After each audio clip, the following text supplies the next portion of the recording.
আসসালামু আলাইকুম রহমতুল্লাহি ওয়া বারাকাতুহু।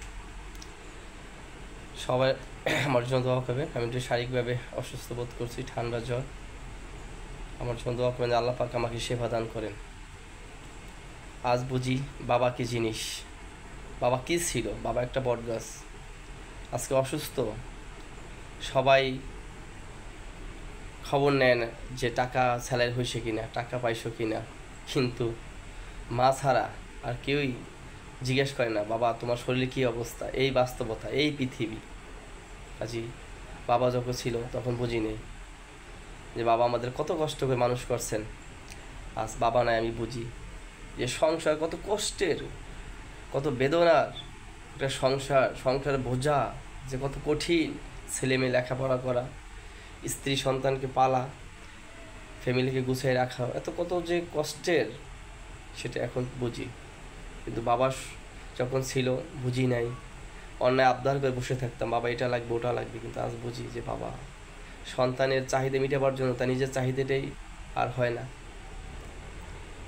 তো যার বাবা আছে, আমার অনুরোধ বাবা মাকে ভালোবাসবে, কারণ বাবা মার জায়গা পৃথিবী আর কেউ ওই জায়গা দিতে পারে না। কারণ মা নিঃস্বার্থে ভালোবাসে। আপনি অসুস্থ হইলে মাই জিজ্ঞেস করবে বাবা তোমার শরীরে কী অবস্থা, স্ত্রী জিজ্ঞেস করবে তোমার স্যালারি হয়েছে কি না। এটাই বাস্তবতা। আজ মা ফোন করে জিজ্ঞেস করে বাবা কী অবস্থা তোমার শরীরের। কই বন্ধু বান্ধব, আত্মীয় স্বজন, পাড়া প্রতিবেশী, যাদেরকে আমি হৃদয়ের থেকে বেশি ভালোবাসতাম, কই তারা তো খবর নিচ্ছে না। কারণ তাদেরকে আমি এখন দিতে পারি না, তাই তাদের ভালোবাসাটা দিন দিন শেষ হয়ে যায়। আর মা, সে সকাল সন্ধ্যা দুপুর বিকাল সর্বদাই জিজ্ঞেস করে বাবা তোমার শরীরে কী অবস্থা। এটাই মা। আর সেই মাকে আমরা তুচ্ছ তাচ্ছিল্যতা করি, স্বয়ং আল্লাহ পাক সইবে না, আল্লাহ পাক এটা বরদাস্ত করে না। তাই সবার প্রতি অনুরোধ, মা যার মা আছে সে মনে করবেন যে আপনি আল্লাহর একটা নিয়ামত আপনার কাছে, আল্লাহর একটা রহমত আপনার কাছে। তাই মা বাবাকে যা আছে তার মা বাবাকে ভালোবাসবে।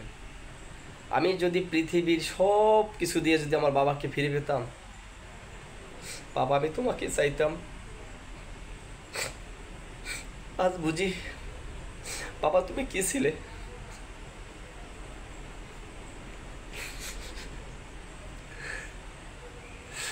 বাবা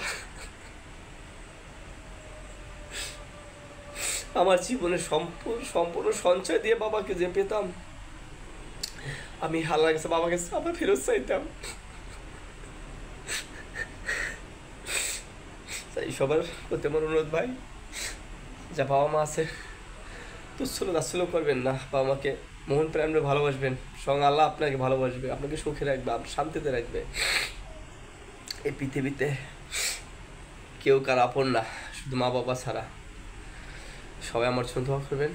সরি, ইমোশনাল হয়ে গেছি, কারণ আমার বাবা ছিল আমার প্রাণপ্রিয়। আমি বাবাকে যখন যা বলতাম, আমি সবার ছোট ছেলে, যখন যা বলতাম বাবা তখনই আমাকে সেটা আবদার মেটাবার জন্য চেষ্টা করতো, সামর্থ্য অনুযায়ী যথেষ্ট চেষ্টা করতো। আজ বাবা বুঝি সন্তানের চাহিদা মিটে যে তোমার নিজের কিছুই শখ কোনো স্বাদ পূরণ হয় নাই। বাবা